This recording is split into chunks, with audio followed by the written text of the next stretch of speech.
დღეს გაგაცნობთ ნიკას, რომელმაც ეს ავტომობილი კავკასუს ავტოს დახმარებით ჩამოგუყვანა. მე და ნიკა Toyota Sequoia-თი ვიმგზავრებთ. ის კი თავის სამომხმარებლო გამოცდილებაზე მოგვიყვება.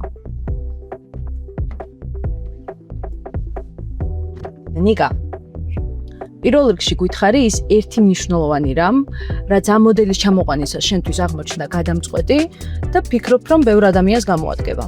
როდესაც გადავწყვეტე ავტომობილი შეძენა ამერიკაში, რა თქმა უნდა, რამდენიმე კომპანიას მიმართა გამერკვია ტრანსპორტირების ფასები. უმეტესმა კომპანიამ იქიდან გამომდინარე, რომ მანქანა მაღალი გამავლობის არის და საკმაოდ ფართია და დიდი გაბარიტების არის, როგორც ორი მანქანის ფასი, ესე დამიკალკულაციეს. ამის შემდეგ მიმართა კავკასუს ავტოს და მათ შემომთავაზეს როგორც სედანის ფასი, იგივე ფასი შემომთავაზეს ტრანსპორტირებაზე, ჯიპზე.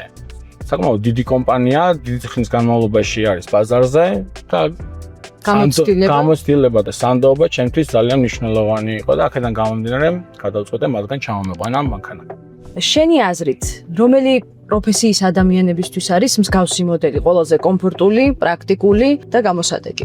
პირველ რიგში ეს მეოთხე Sequoia, გამომდგარი მანქანა, როგორც მთაში სამოგზაუროდ, ასევე ბარში, გზოობაზე და ნებისმიერი მიმართულებით. დიდი ოჯახი, როდესაც ყავთ, თუნდაც პატარა ოჯახი, გადასაადგილებლად კიდევ ერთხელ ყოველთვის მოსახერხებელი არის და კომფორტულია. როგორ ვგნობთ ეხა თავს მანქანაში?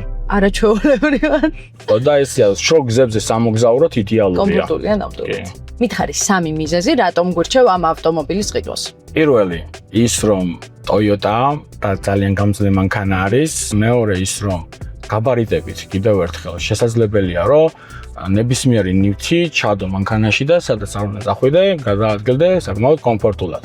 და მესამე ძალიან მნიშვნელოვანი ჩემთვის რაც იყო, მთაში მოგზაურობა. ნებისმიერ ადგილას შემიძლია მივიდე, ეს იქნება ჩანჩქერი, ტბა, მყინვარი, რაღაც მანძილს გავდივარ off-road-ზე ამ მანქანით და შემდეგ უკვე ფეხით ვაგრძელებ ხოლმე სვლას ჩანჩქერისკენ თუ ტბისკენ. თუ ეს ავტომობილი ერგება შენს სურვილებს და საჭიროებებს, მაშინ ერთი სვლა გრჩება. მოგწერე. შენი სვლა.